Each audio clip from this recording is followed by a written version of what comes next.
Hey guys, Sophia here with the Queen Davids. Just wanting to check in for our midweek moment. I wanted to share a couple of things. So in Psalms 119 earlier this week, as you know, we've been sharing a daily psalm, and right now we're in Psalms 119, which is one of the longest chapters ever, first of all, just in general, right? And then certainly in the book of Psalms. But in Psalms 119, verse 92, it says, "If your law had not been my delight, I would have perished in my affliction." And my brother and I have been kind of going back and forth with this one. So I've been we were talking about that you have to kind of define affliction appropriately, right? So for some people, they're like, oh, I'm in affliction, I'm so afflicted. And you're like, no, you're just a drama queen, right? So just making sure that we're understanding the word affliction appropriately. But usually, especially in the biblical context, it has to do with either some kind of trial, tribulation, or physical affliction. And so I like in this one where it says, if it had not been for the law, right, basically the word of the Lord, I would have perished in my affliction. And what this is telling us is that there's more purpose, right? There's purpose in the pain, basically, as well as it gives it context, that gives the affliction context. It gives it, if it had not been for God's law, if it had not been for his word, I would not understand this affliction. So that was something that we've kind of been chewing on and just kind of discussing. And that led me to really think about, well, affliction comes up quite a bit in the word, actually. In the NIV version, when you look up the word affliction, there's like 26 verses that use the word affliction. The book that has it the most is Lamentations. Go figure, right? Oh, my lament, right? But the other verse that I thought, oh, that's right. I love the way that it says it, because in Isaiah chapter 48, verse 10, it says, "See, I have refined you, though not as silver. I have tested you in the furnace of affliction." And so again, affliction serves purpose.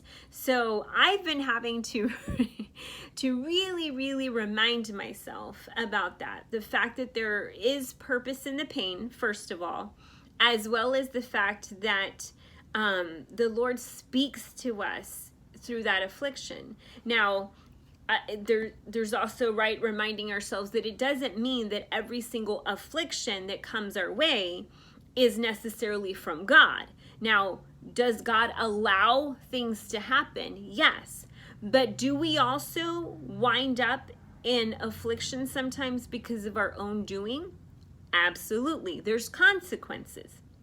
There's good and bad consequences to everything we do. So anyway, there's a lot to pick apart here, but just kind of wanted to put that in your thoughts to really be thinking about, we're struggling. I don't know about you guys.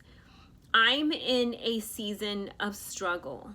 Really, really rough struggle. And it's been emotional turmoil. It's been mental turmoil, and now that has manifested itself physically. And so the affliction, right? Our bodies can only handle so much before that stress begins to manifest itself in a physical way. So it's really, I've shared with y'all before, I really try to live on the land of meh, right? And try to, brush off that which I cannot control, not handle, but that which I have no control over. And so I really feel like, I've tried to adopt that, but I think sometimes there's still, obviously, right, I don't feel like I'm anxious. I trust my God. He says that he will take care of me. He will. But I think sometimes too, right, the burden is just so great. And so you just like, it's okay. It's okay. It's okay. I'm not okay, right? And so I think sometimes the body is telling you, like, yeah, we're not okay. This is too much. And so, but I was reminded reading this, this is how he refines us. And so I'm reminding myself how I respond during these moments. I was just sharing with somebody earlier, right? Like I turn into sassy Sophia, and I don't want that. I don't want to be bitter Sophia. That is not who I like to be. When affliction is coming through through me, right? It's coming at me, trials, tribulations, physical laments. I don't want to be bitter, angry, upset, right? Like I want to shine my best during those worst times. So I'm going to encourage you. I hope that you can self-reflect and really think about, like, if you are going through just those rough waters, how are you responding? One of my favorite quotes of all time says, adversity does not build character, it reveals it. I really, really have come to believe that that is what's true. It's like, like they say, when you begin to boil it, right? What is it that bubbles up to the surface? Because what you have inside is what will come out. When things are rough, what is coming out of your mouth? Is it negativity? Are you spewing bitterness? Are you hating things? Are you not caring about things? Like, what is it? And that is not, first of all, who we should be. Whether you're a Christian or not, that is not who we should be as human beings. Second of all, that is not who I want to be. I don't like myself, right? When I am negative and bitter. And so many times when that is what's around me, I'm not going to be around you.